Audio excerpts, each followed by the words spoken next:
There was this preacher back in Russia who considered himself a great philosopher. He was a legend in his own mind. And he would go around from shtetl to shtetl delivering these philosophical lectures to simple farming people. So naturally they all fell asleep. But he would go from town to town and he would deliver his lectures. One time he comes to a town and he's giving his lecture. Everybody falls asleep except for one guy who's looking at him very intently. And at one point in his lecture, he sees this guy going like this. He said, finally, somebody is listening, somebody is agreeing with me. But after a few moments, the guy is going like this. So he thinks, oh, he doesn't agree with me. So he brought more arguments and he explained it better and he tried harder. And after a while, the guy's going like this. And this went on back and forth. He would say no, and he would explain it better. And then the guy would say, nod yes. So, of course, the lecture went on for hours. Finally, when he finishes his lecture, he goes over to the guy and he says, so tell me, in the end, did you agree with me or not? The guy says, look, I'm a simple farmer. I didn't understand a word you said. He said, then what were you making with your head? He says, last week, my best goat disappeared. And when you were standing at a certain angle, you looked like my goat.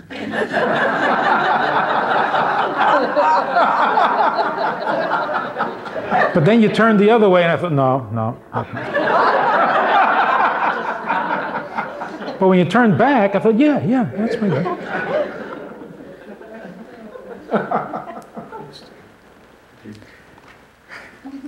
So he says, I finally came to the conclusion, you're certainly a goat, but not mine.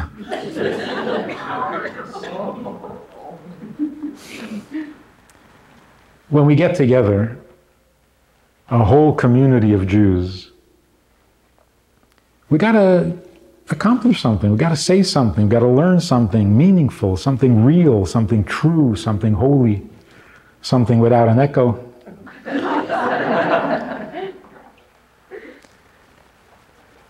Otherwise, it comes across like a goat. So let's learn something very important, very real, and very true. What does the Torah tell us about life that we can understand and appreciate? Now, there's an expression that everybody uses that causes great confusion. The expression life after death. And people say, do you believe in life after death? And people are stunned. That sounds like a very deep question. And, you know, we're not so philosophical. Do you believe in life after death? The expression is wrong, misleading, and confusing. What does it mean, life after death? What are you talking about? Are you asking me whether something that has died is alive? That's nonsense. If it died, then it's not alive. Because if it was alive, then it didn't die. So what does it mean, is there life after death?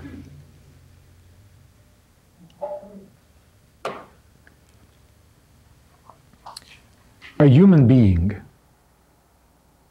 is defined in Torah as a creature with a body and a soul.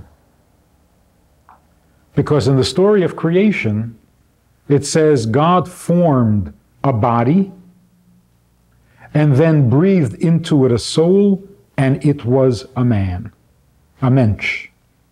So what is a mensch? Not a body alone, and not a soul alone, but a body with a soul, or a soul in a body.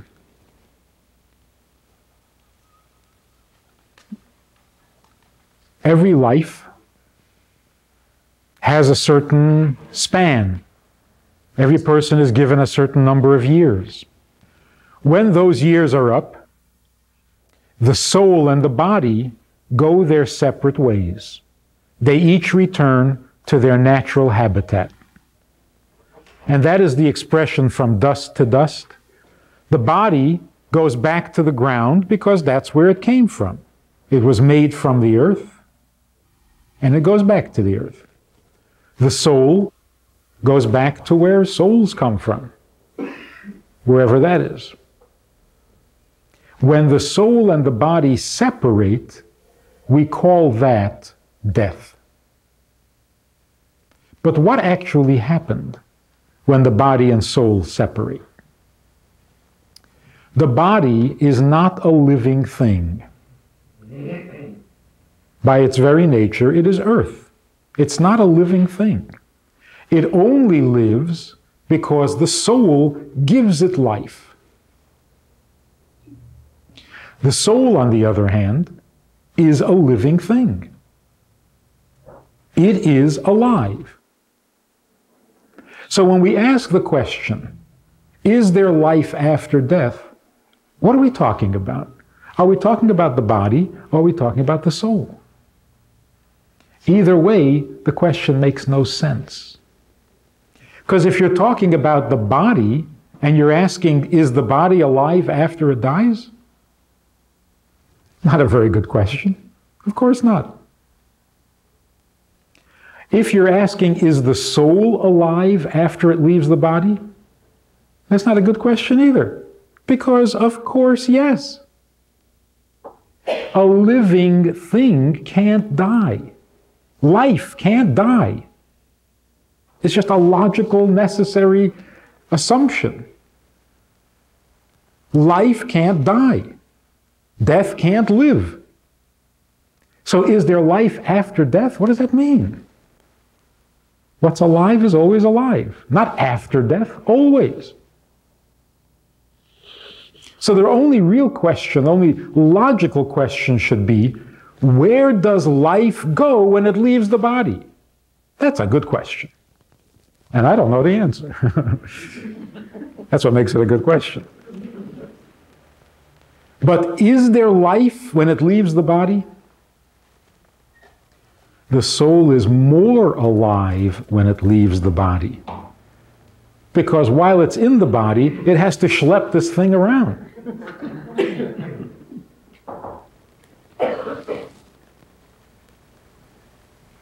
It's like a locomotive. Can a locomotive move when it's disconnected from the 300 cars? Can it move? Yes, it can move a lot easier. So the soul is a locomotive. The body is like the cars, the caboose.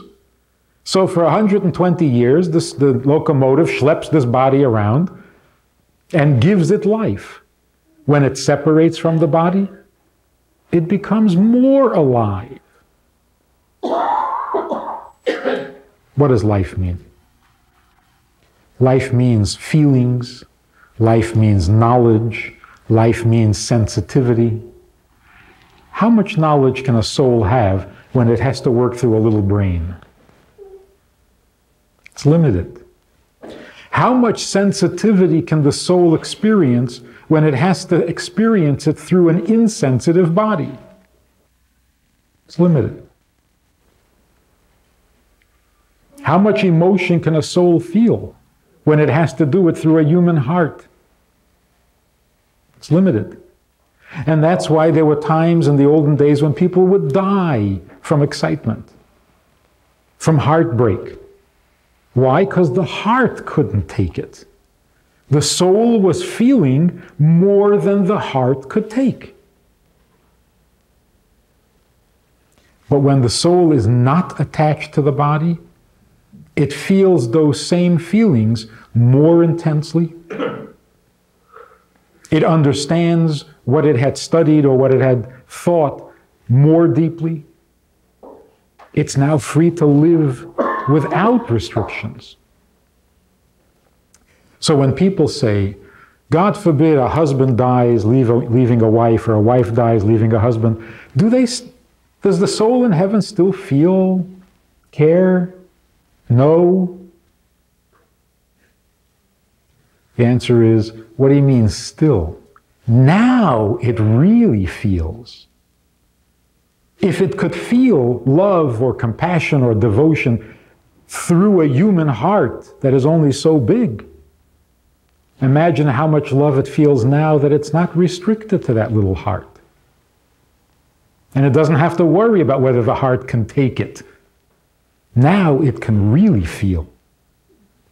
So it's hard for us to imagine how much emotion is a soul capable of when it is not restricted by the human heart. How much knowledge and understanding is a soul capable of when it doesn't have to work through the little brain? How much does the soul see when it doesn't have to see through eyes? How much does it hear when it doesn't have to hear through the ears? So is the soul still alive? No, not still alive. Now it is fully alive.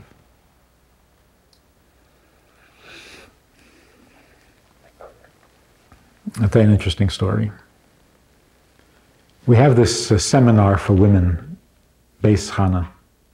It's 30 years now, more than 30 years. Women come during vacation times from college, from work, from all over the world, for a couple of weeks, for a month, to get a crash course on Judaism. You know how life is strange? There are women who come from Israel to St. Paul, Minnesota, to study Judaism. One year, many years ago, a girl came to Beis Chana. She was 16. Her mother begged her to come because from the time she was 13, she had told her parents that she wants to be a Mormon. You know what is a Mormon? This girl grew up in Brooklyn. She went to a day school all her life. When she was 13, she decided she wants to be a Mormon. She told her mother, the mother says, "What's a Mormon?" She had no idea what that was.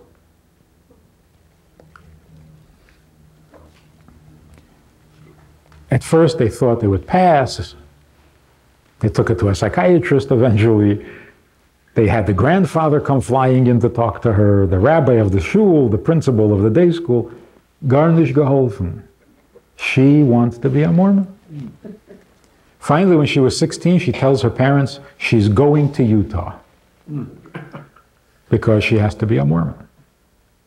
So the parents prevailed on her to make a stop in Minneapolis, and it's on the way. So she did them a favor and she stopped off in Minneapolis.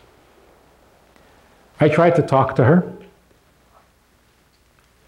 There was no chance. I said, "Why are you going to Utah?" She says, "I'm going to find out if they have the truth." I said, "How are you going to know if they have the truth? Are you going to ask them? Do you have the truth? That's how you're going to find out. What do you know about truth? What are you going?" She said, "I just have to go." And there was no talking to her. Fine. Next morning, she goes down to the office, and she's on the telephone with the airline, making arrangements to continue her journey to Utah. But the secretary of the Chabad house was on the other line talking to a Baptist, Northern Baptist, to a church group who were coming to the Chabad house for a lecture. This girl hears this and she says to the secretary, "They're coming to Chabad house for a lecture?" The secretary says, "Yeah." The girl said, "Why?" And the secretary, who wasn't Jewish, says, "To learn, I guess." Anyway, the girl got very curious and she said, "Wait, I got to see this." So she canceled her flight and she stayed 2 extra days. And a group of ministers, see, I get invited to speak there at their seminary for the graduating class. A year after they graduate, and they've been out in the field for a year, they come back for a retreat, and part of the program is that they come to the Chabad house, first-year ministers. So about 30 ministers come to the Chabad house, And the students of Beis Chana, the Jewish women, are sitting around the walls, the periphery of the room, and there are 30 ministers in the center of the room. And I'm familiar with the routine. They came to ask questions about Judaism, but really, they want to know what I think about their religion. That's really why they come. About their religion. So they asked me 2 or 3 questions about Judaism, and then they start asking me questions about their religion. So I was familiar with this, I wasn't surprised. But all these women from all over the world, they couldn't believe it. They're all sitting there, and when it comes to the questions, one of the ministers said, what are the different types of labor you're not allowed to perform on Shabbos? We talked about that for a while. Then somebody said, what is this holiday Lag BaOmer? They had done their homework. We talked about that for a few minutes. And then it began. Question. Do you believe in heaven and hell? I said, of course. When the soul leaves the body, it goes back to where souls come from. Now, a soul that comes back to the world of souls, and it still looks like a soul, and it still smells like a soul, well, it just picks up where it left off, and it fits right in, and it's paradise. But a soul comes back after 100 years on earth, and it kind of smells like a body, not like a soul. It's got an earthy smell to it. Well, that's very embarrassing, and that's hell. The burning of hell is the burning with shame, not a physical fire. A soul is ashamed because it doesn't smell like a soul. And so it goes through hell until that smell wears off. Then it's in paradise. And that smell can only last up to a maximum of 12 months. That's why we say Kaddish for 11 months. Because why do you think my relative needed the whole 12 months? So we say for 11 months, just in case. But we don't want to make it look bad and say the whole 12 months. So we say for 11 months out of respect for the soul. And to believe that hell goes on forever is not kosher, it's not allowed, it's idolatry. Because evil cannot go on forever. Only good is eternal, not evil. Now, of course, this is not what they're taught, and this is not what they believe, but they're very glad to hear it. Because eternal damnation is a very painful, difficult concept. So nobody objected. They went on to the next question. And these Jewish women are sitting around and say, wait a minute, why don't they argue? Next question. Do you believe in the resurrection? I said, of course. After Mashiach comes, every soul will come back into its body. That's the ultimate perfection of the world. Souls don't stay in heaven forever. They come back to earth for a very simple reason. The reward that the soul receives in heaven is for the mitzvahs it performed while it was on earth. Right? But to perform a mitzvah, you have to have a body. So the soul could not perform the mitzvah without the body. So why is it getting all the reward? That makes sense. To be rewarded properly, the body has to share in the reward because the body shared in the mitzvah.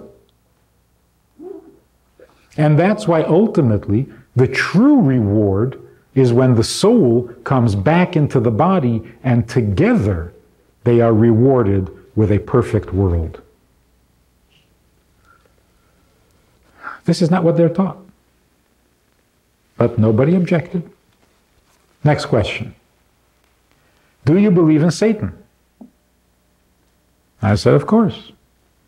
Satan is an angel. An angel means a messenger.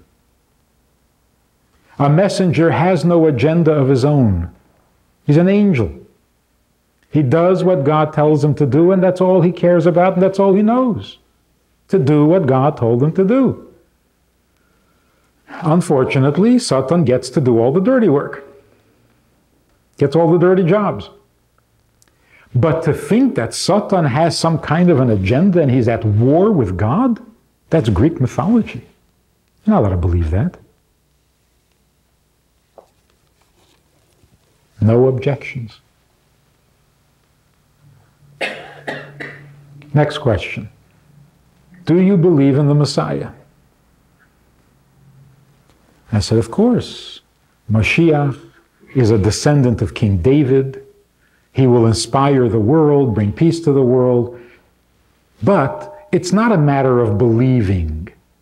Just to believe that someday there will be a Messiah. The sooner we get back to keeping all the commandments, the sooner he will come.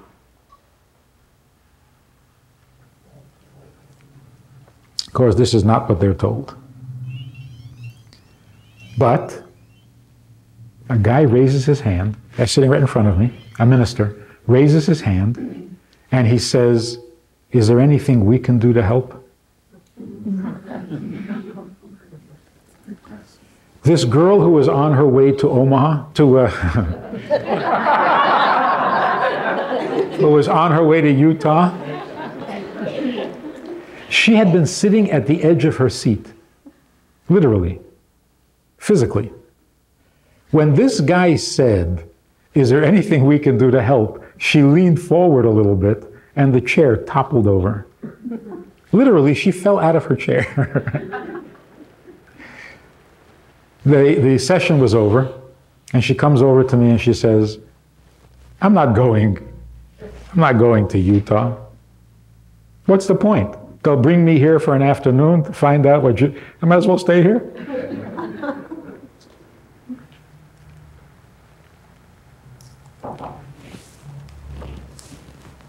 Do we believe in resurrection? It's not a matter of belief. Just like life continues logically and necessarily because a living thing can't die, the same is true with resurrection. It's necessary morally to assume that the body will be rewarded with the soul. So it's not just a matter of believing in some strange event that's going to happen.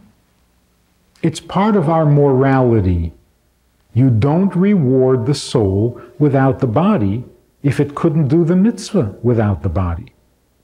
And since God is just, how could he not reward the body? So if we don't believe in resurrection, then we're basically saying that God is not just, that there is no justice. The body deserves a reward. In fact, the body deserves more of a reward than a soul, because a soul is a godly thing. It loves doing mitzvahs. So why does it deserve such a reward? It's only doing what it loves. But the body hates doing mitzvahs. Body hates doing anything. So when a body does a mitzvah, it really deserves a reward. And to not reward the body, that's just not nice. And God is nice. And so we believe in the resurrection of every Jewish soul and every righteous Gentile because it's only right. It wouldn't be right any other way.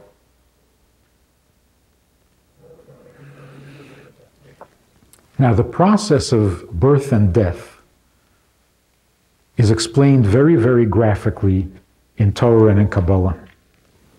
By the way, Kabbalah, I mean real Kabbalah, not the stuff Madonna dabbles in. Real Kabbalah is simply a section of Torah.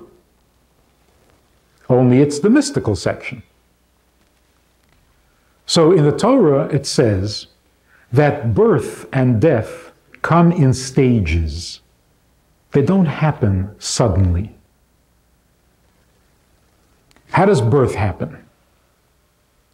40 days before conception, the angel announces that there's going to be a conception and a birth. It announces how long this soul is going to be in the body. It announces the type of life it's going to have. It announces who you're going to marry. That's before you're conceived. You're already married. Then it's just a question of finding him or her.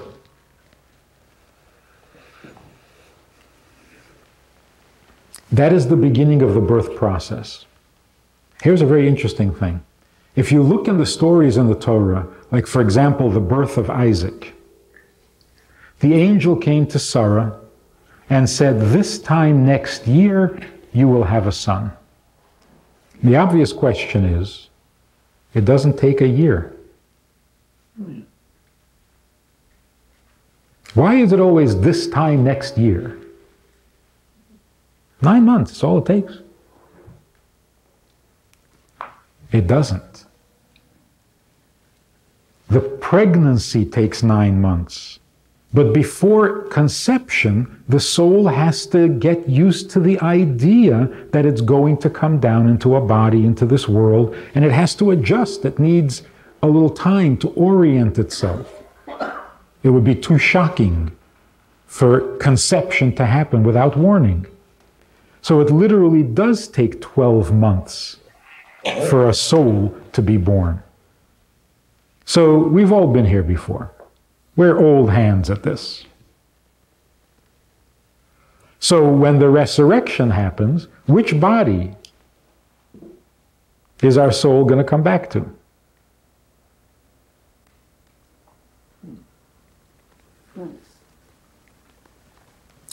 Some suggest that you get to pick the best parts of each body. Like a Mr. Potato Head, you can kind of...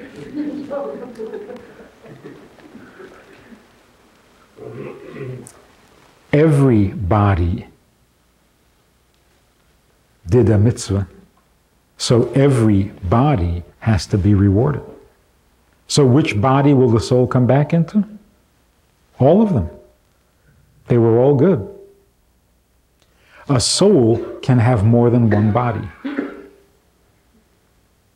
One soul can give life to many bodies.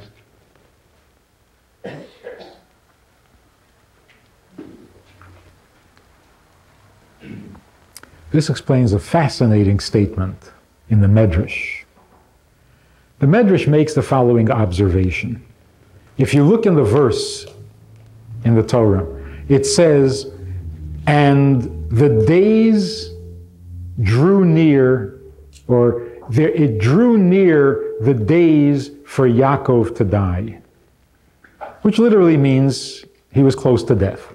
But the Medrash takes it very literally and says, the days were going to die? That's what it sounds like if you translate it literally. It's like, the days were going to die. Yaakov's days were going to die. So the Medrash says, the days are going to die? And it answers the question. It says, that's right. Yaakov doesn't die, just the days die. You run out of days. You don't run out of life. So we really don't die. Our time is up.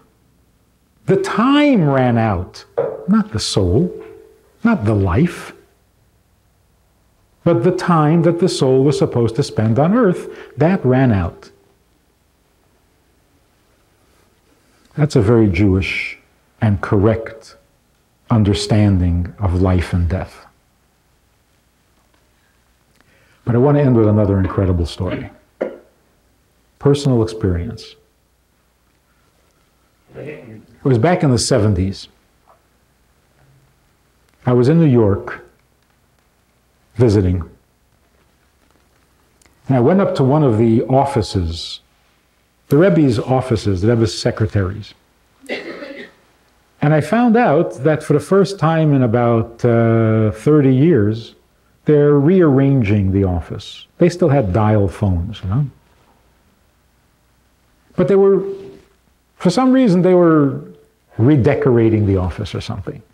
So I pitched in and we were schlepping file cabinets around and moving desks. And as we're rolling this one cabinet, file cabinet, a file had slipped out of the drawer and was between the drawers. And when we leaned the cabinet forward, the file fell out. We picked it up. It was a manila file folder, and it had one letter in it, dated 1957.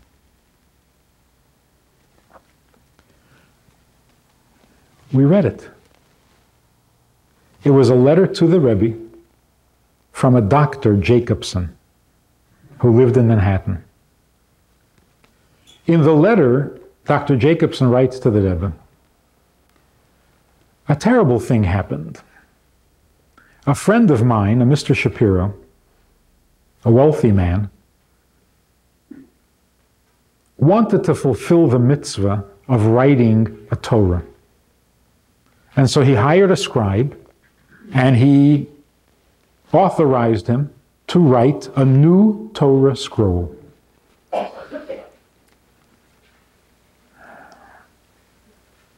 The custom is that just before you finish the last line of the new Torah, you make a party, you invite a lot of people. It's the celebration of the conclusion of a Torah scroll. And then at the party, you fill in those last letters, and there's a big celebration. Mr. Shapiro asked Dr. Jacobson if the party could be held in Dr. Jacobson's apartment because it was larger than Mr. Shapiro's. And so there was a party. It was a great celebration, and at the party, there was a woman there, a single woman, young woman, who, it doesn't say in the letter, but she must have had an aneurysm. And all the doctors who were there could not help her, and she died at the party in Dr. Jacobson's apartment. Now, Dr. Jacobson writes to the Rebbe, my faith is fine. I have no questions, I have no problems. But people are asking me how do you explain this? A woman comes to a party celebrating Torah and dies? Where's the justice? Now, you know, of course, when a person says, I have no problem, but a friend of mine, you know already what that means, right? Some guy once came to a Rebbe and said, Rebbe, a friend of mine asked me to find out, how do you repent for committing adultery? So the Rebbe said, why didn't your friend come to ask himself? He said, well, he's embarrassed. He says, he doesn't have to be embarrassed. He can come and tell me that he has a friend.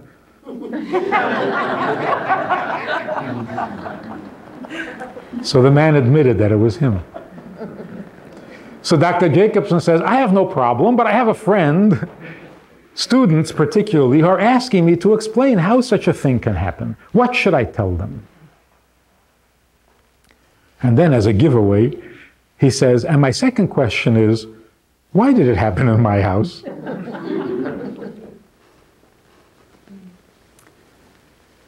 The way that Rebbe answered most letters is that he would write his answer in the margin of your letter. That way you save paper and you save time, and it's...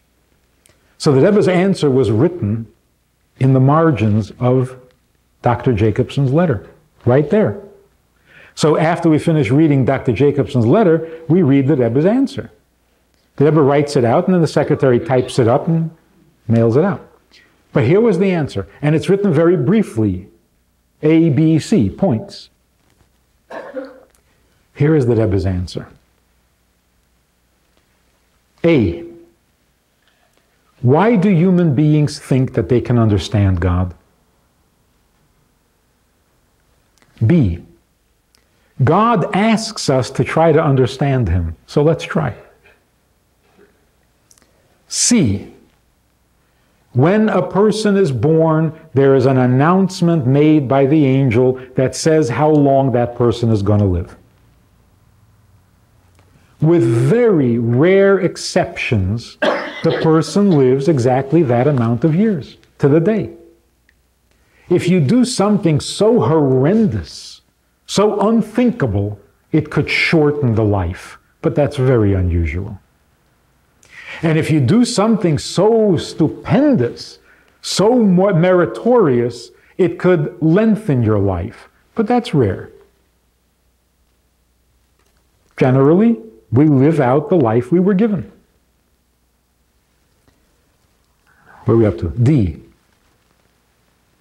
When the time comes and the person is finished with his life, death can happen in so many different ways. It can happen in very unpleasant circumstances, like a person alone in the streets. It can happen in a hospital where you have at least some caring doctors, some people who are interested, sensitive. It can happen with your family standing around.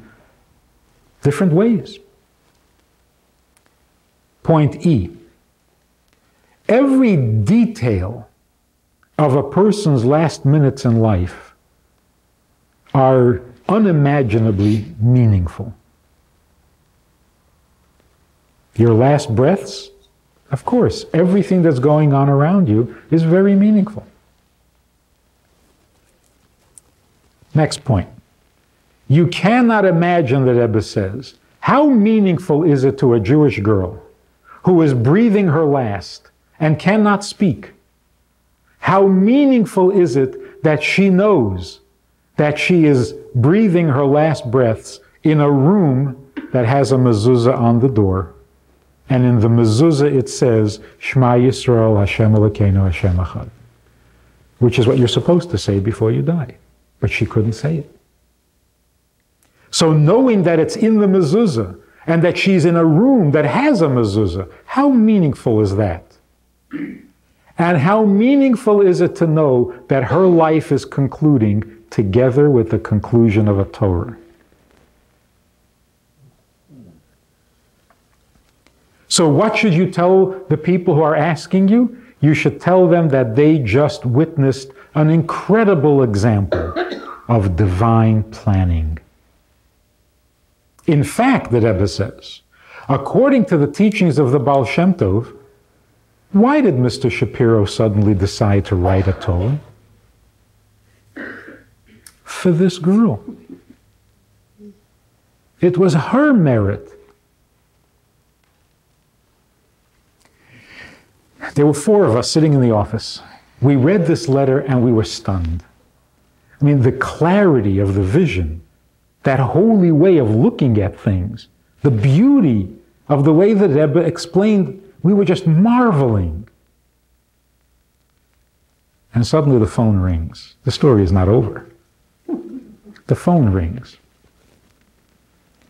It's a rabbi from a big city in the Midwest. He says, please get a message to the Rebbe. I am in the middle of a bar mitzvah of my oldest son, and my father came from Israel to celebrate the bar mitzvah. We're right in the middle of the celebration. My father just collapsed and died from a heart attack. What should I do? We're in the middle of a bar mitzvah. What should I tell the people? We looked at each other and said, boy, do we have an answer for you. We read him the letter. What greater merit for a grandfather than to be in his last moments at the bar mitzvah of his grandson? This is not a tragedy, this is such a schus. So he ran back to the bar mitzvah hall and he read the whole thing. We dictated it to him because there were no faxes in those days. We dictated it to him and he read it to the people and the bar mitzvah went on. Now we looked at each other and we said, wait a minute. Who decided to move furniture around all of a sudden? Why? And you know, they never finished. They never finished moving that furniture. That's it. That was the end of the movement of the furniture. Because there really was no reason for rearranging the office other than to find that letter. On that day, when this rabbi would call and say, what should I tell people? My father just died at a bar mitzvah.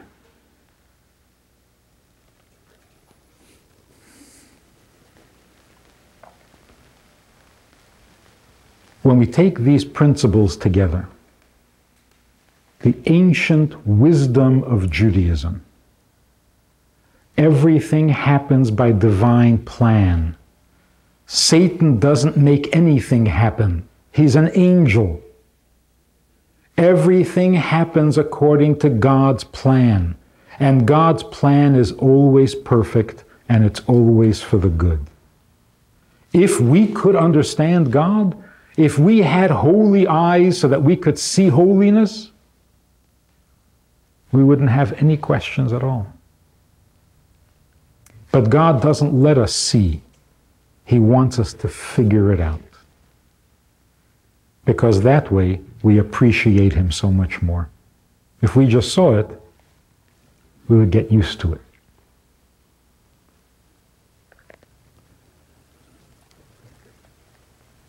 That's why it's so important, this ancient Jewish custom, to say, Baruch Hashem. Thank God. It sounds like such meaningless, simple words, but it's not. It's a whole approach to life when you say, thank God. Something happens, you say, thank God. What does that mean? It means I know who runs this world. I know there's a divine plan. I know there is justice in this world. I know that everything happens for the good. And therefore, when something happens, my response is, Baruch Hashem. Thank God. And before it happens, God willing. If it's in God's plan, then it will happen. God willing. Simple words, but so meaningful. Let's wish each other. Let's offer good wishes and blessings. We should all appreciate the beauty, the greatness, the holiness of life. Because if we don't, then we will not grieve the loss of life. The more we appreciate life, the more we reject death. We don't get used to it. We don't accept it. We don't become tolerant of it. We want to live. Choose life, God says. Which is why we say l'chaim, to life. Because we want life, we appreciate life, we see the beauty of it, the holiness of it. Even when we say mazel tov, it's not just an expression. It's full of meaning. It's full of life. So let's celebrate life. And let's celebrate our Jewish wisdom. We're forgetting, and that's a tragedy. We have the greatest wisdom in the world. There's nothing like the wisdom of Judaism. I mean, we see it now. Some people claim to believe in God, and as a result, they blow themselves up with others. Yeah. We need the wisdom of Judaism more than ever. We have become proud to be Jewish. Now we need to become proud of our Jewishness. Proud of our mitzvahs, proud of our customs, proud of our tradition and our heritage. It's the Torah that makes us great. Let's celebrate it. Let's do it. And let's do it with a passion and with joy and with appreciation and with wisdom. There is so much to learn. And it's so pleasant to do the learning. So I want to tell you that the fact that you're sitting here tonight, you're so humble, you probably think there's nothing special. That you're not special for being here tonight. But that's not true. I don't want it to go to your head, so I'll keep it short. The fact that you're sitting here tonight is the greatest miracle the world has ever seen. The fact that Jews are Jewish today,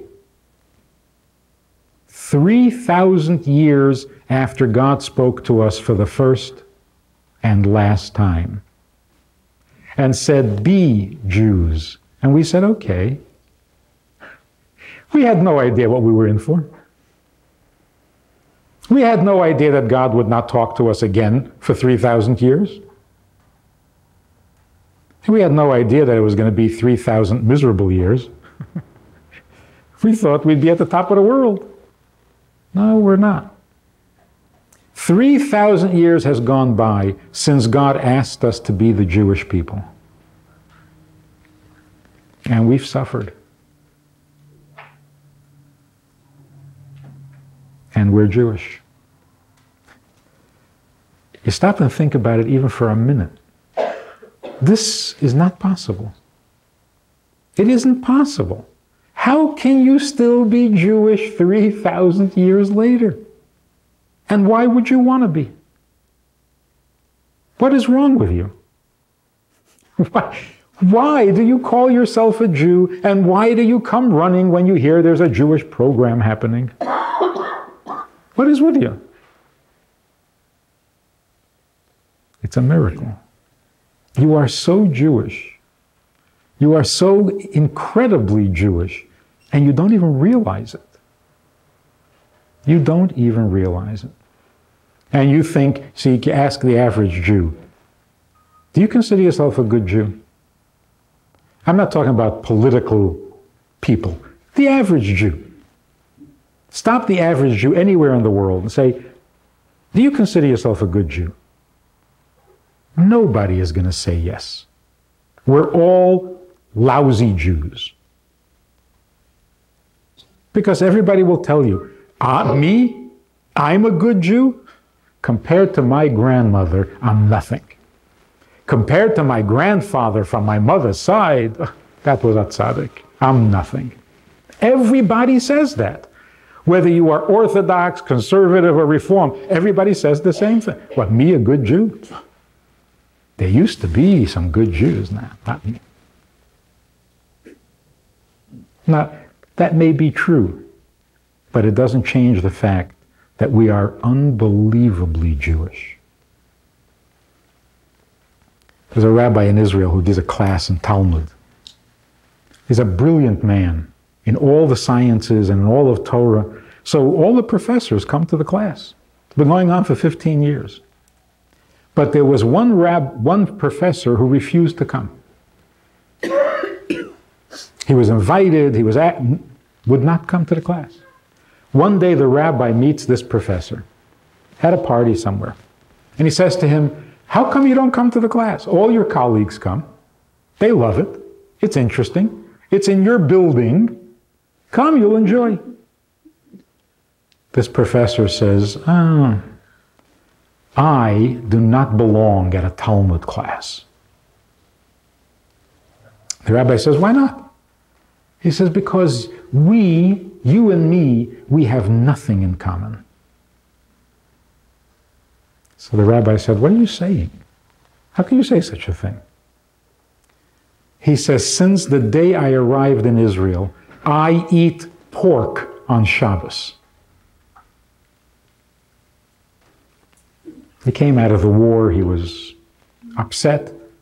I eat pork every Shabbos. The rabbi said, only on Shabbos?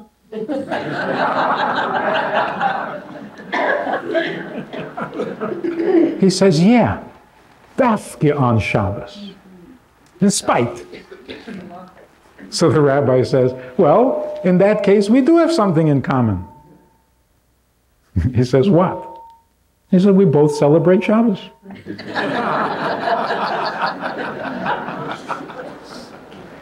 I celebrate Shabbos in an old-fashioned way, and you celebrate Shabbos in an original. The professor started coming to the class. And he told his colleagues why he's coming to the class. He says, that rabbi is very smart. I heard what he said to me. It wasn't just a joke. You hear what he said to me? He said to me like this: why do you eat pork? Because you're angry at God for the Holocaust. So how do you get back at God? You do the most outrageous, un-Jewish thing you can think of. What is the most un-Jewish thing a person can think of? Pork and chicken. To eat pork. Because everybody knows a Jew doesn't eat pork. But it didn't feel like it was enough of a punishment. So you thought to yourself, how can I punish God a little more? So you thought, not on Tuesday or Wednesday. I'm going to eat pork on Shabbos. That feels more like a punishment. So the rabbi was basically saying to me, you think you're not Jewish? You think we have nothing in common? You don't belong at a Talmud class? Listen to yourself. First of all, you believe in God. Otherwise, who are you angry at?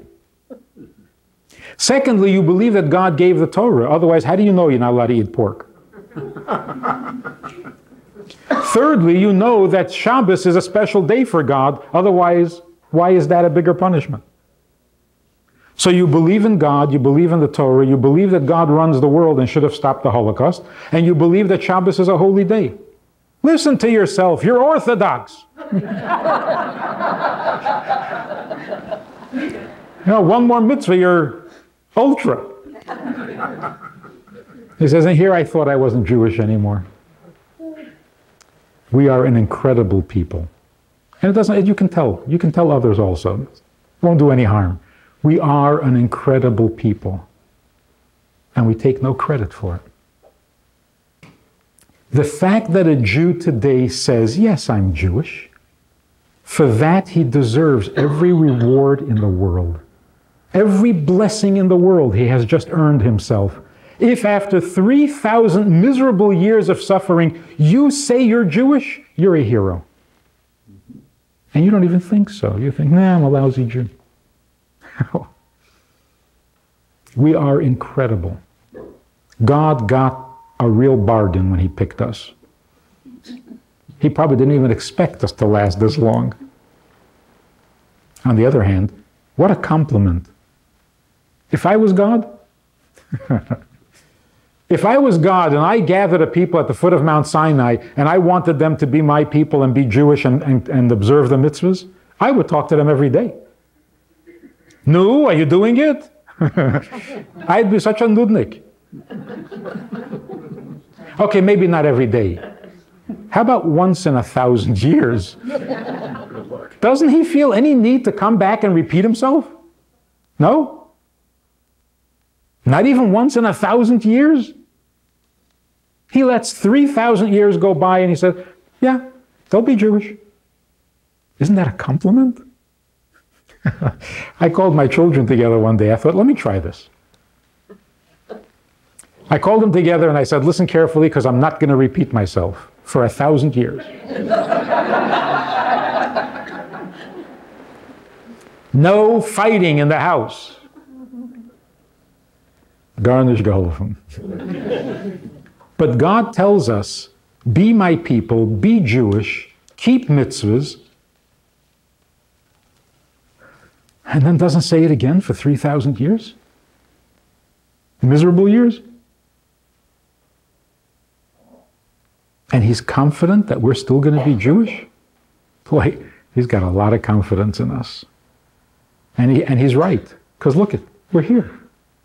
You're sitting here. It's not Shabbos, it's not Yom Kippur. You think it's Yom Kippur? No, it's not. It's Erev Pesach, by the way. And you come out here, why? Because you want to know about what? Community health? No, that's not what you came here because you're Jewish. And you heard something Jewish going on. You don't care whether it's about mental health, mental unhealth. You don't, as long as it's a Jewish program, you come running. Why? Because 3,000 years ago, your great-grandparents stood at Mount Sinai and God said, be my people, and we said, sure. We are really amazing people. Daniel Pearl, There's a movie being made of him, of his life now. Is that not a tzaddik? Is that not a hero?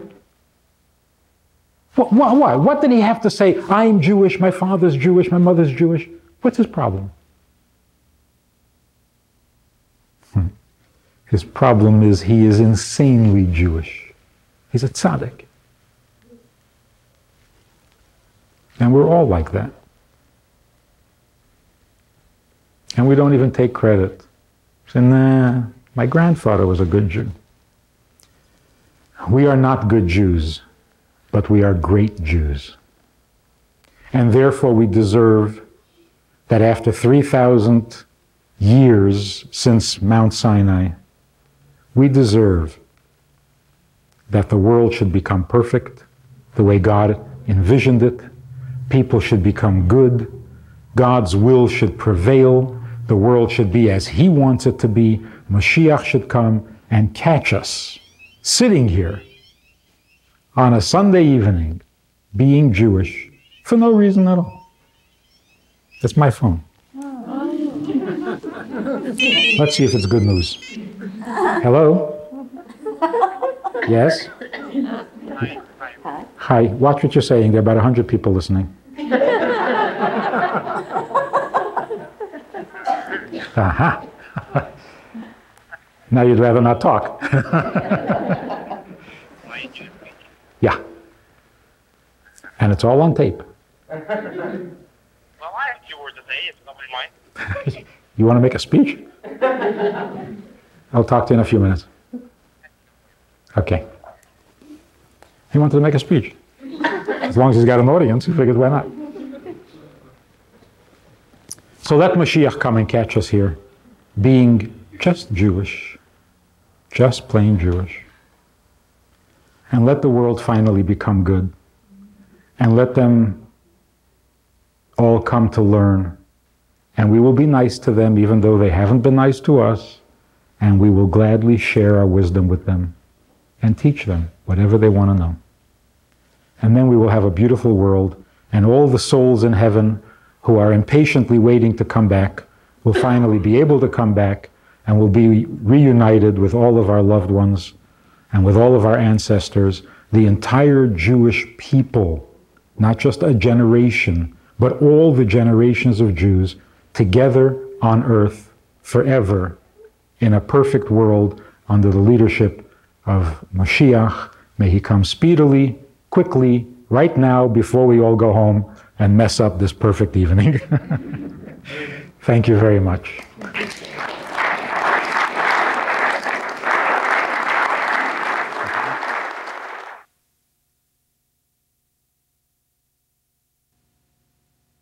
Very, very good question, and a very complex question. If every person's life span is predetermined, then why do we punish a murderer? Didn't the victim die when he was supposed to die? So why are you punishing the murderer? It's a good question. Because that's God's will.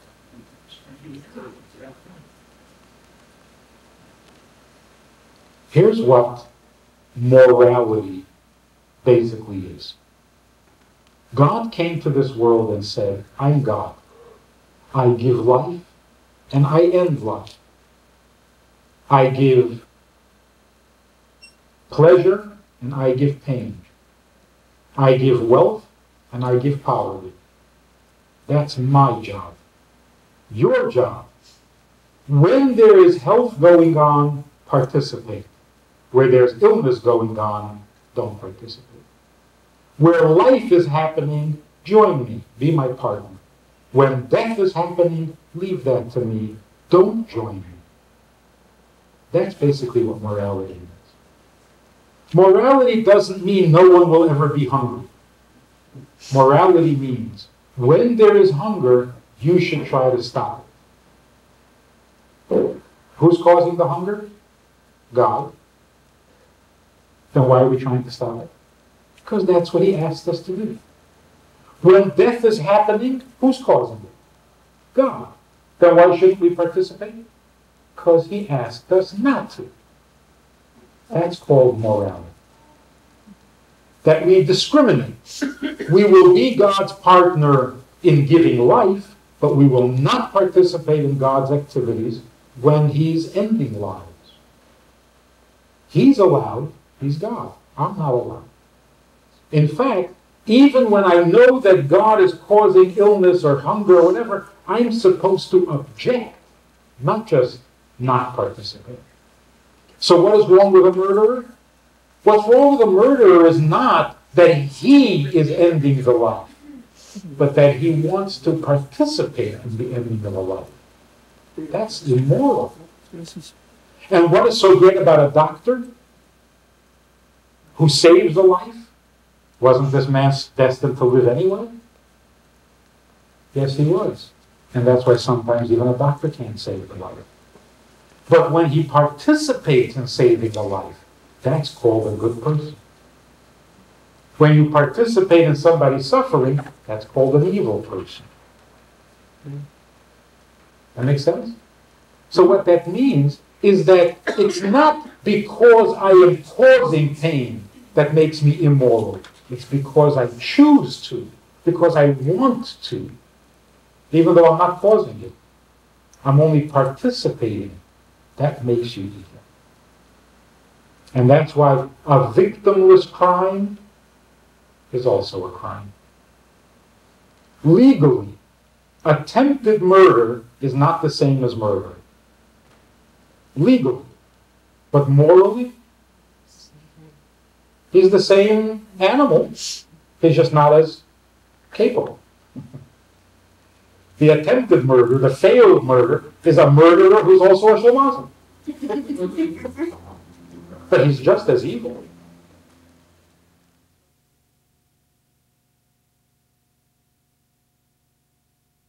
Again, the whole point is not that if you have no control, I mean, then there's no reason to make a choice. It's done.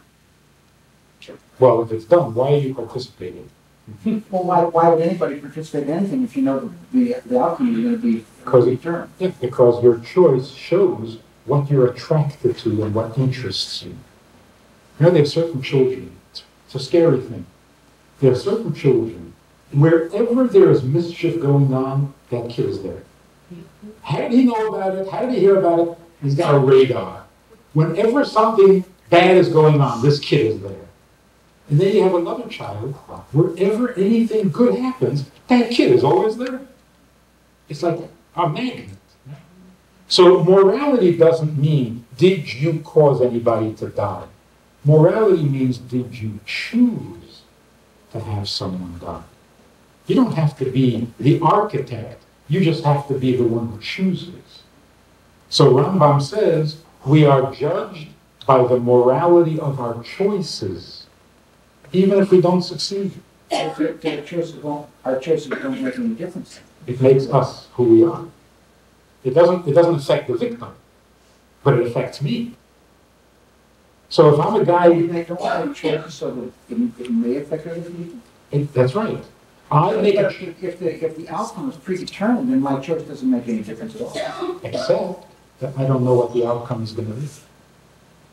You see, when the doctor, for example, you call a doctor in the middle of the night, and he's a believer. So he says, what, am I going to get up in the middle of the night and go run? God runs the world. If it's destined for you to live, you'll live. If it's destined for you to die, you'll die. So call me in the morning and let me know what happened. He's an immoral person. Because if there's a possibility that this man could survive, don't you want to be part of it? Well, yeah, you want to be part of it, you can get the person survive, but what you do doesn't make a difference whether or not the person survives at all or not. True. But it tells you who you are. If you can roll over and go back to sleep, now we know what kind of person you are. But if you get up out of bed and go running because you might participate in somebody's survival, now we know that you're a good person.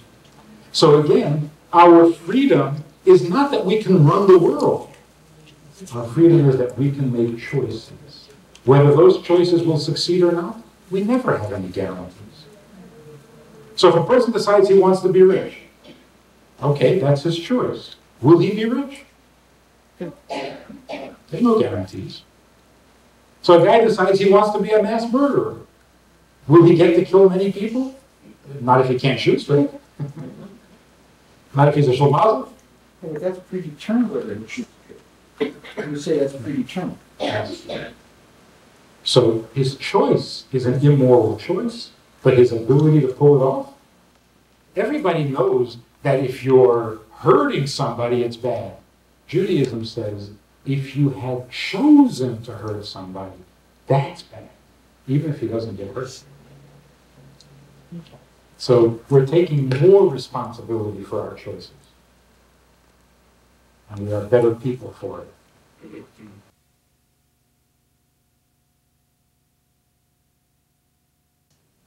A soul is a living creature, not something that comes alive or is given life. It is a living thing. A soul is also an intelligent thing.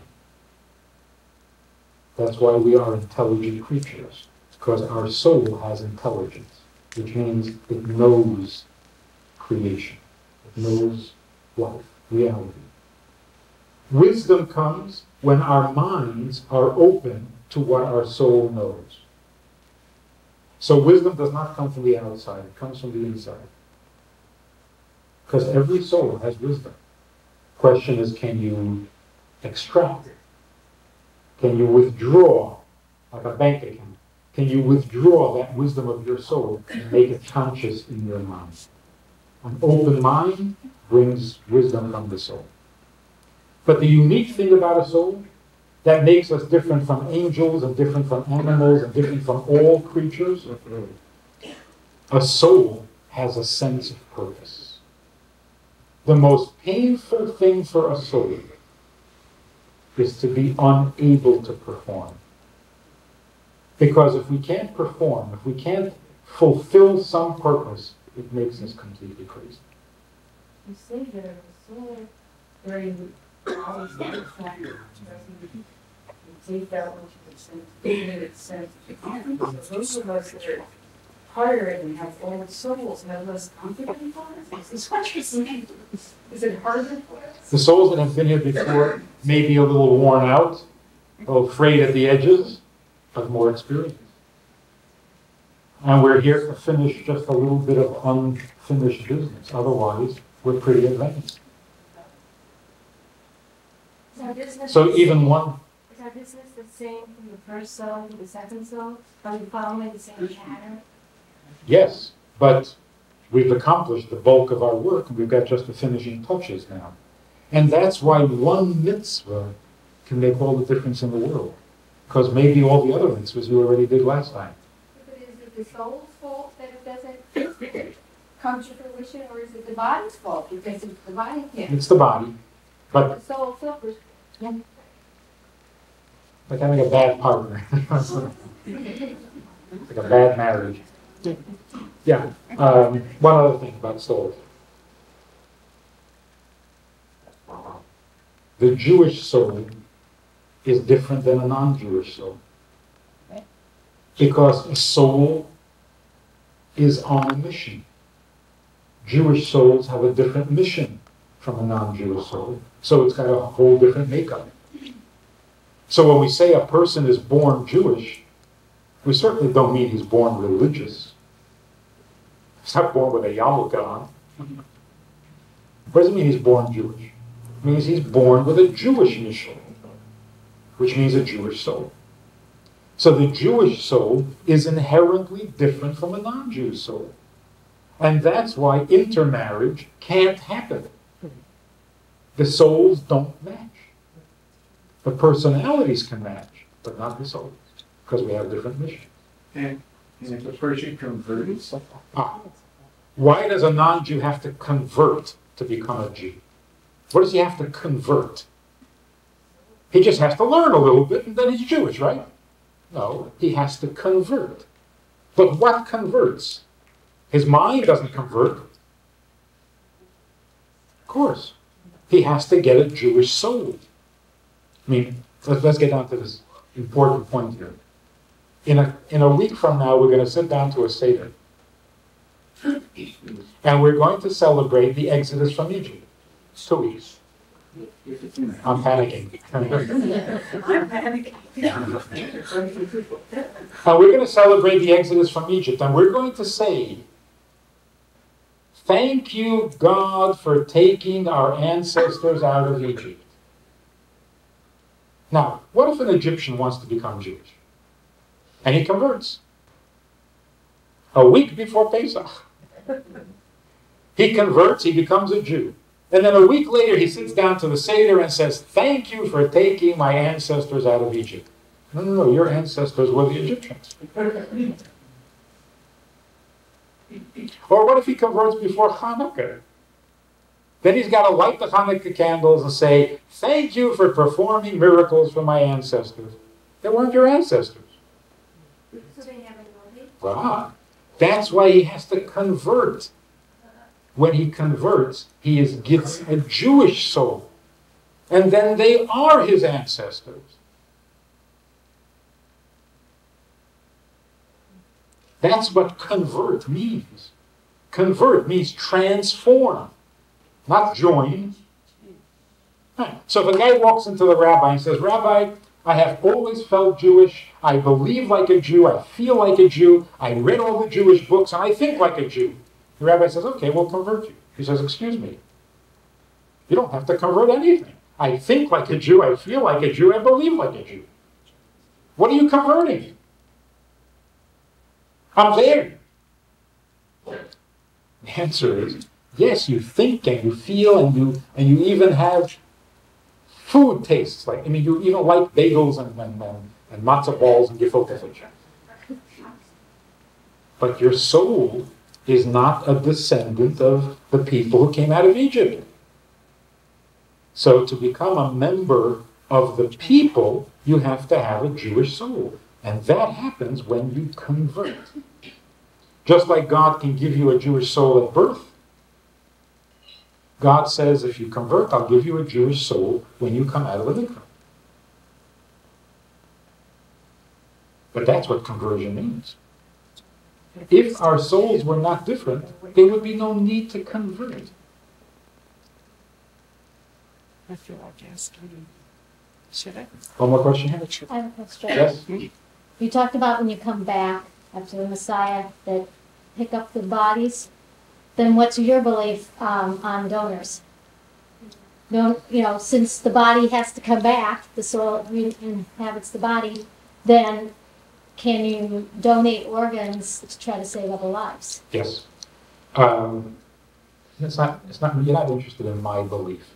What does Torah say about this? The Torah says that we have to treat the body with great respect.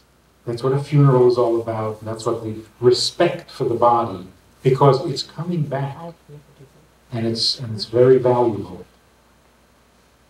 And that's why you're not allowed to harm the body, and you're not allowed to degrade the body, and so on. But if you can save another life, well, of course. Of course. The question is, when you donate your body to science, it may not save anybody's life. So you want to be careful. But if you're actually going to save a life, of course. And then what's going to happen if you're missing an organ? I'm sure God can handle it. And my grandmother was one of 15. You trying to make you feel bad? All single births. I was in Florida speaking for a group of a yeshiva group. And I was saying 14 children. And then I realized, oh my God, that person got 16. This one has 18. I'm a kid. I'm not even in the running.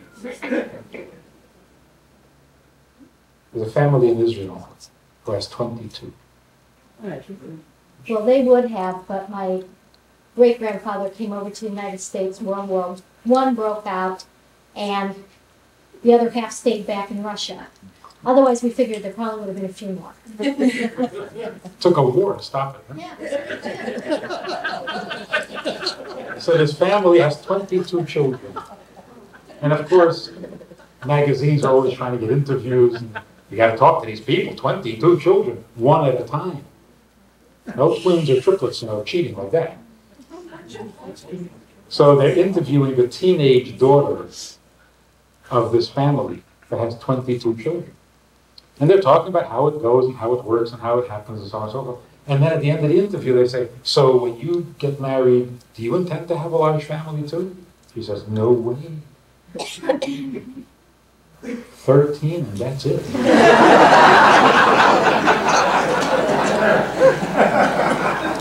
Thank you again. It's been a pleasure. Thank you.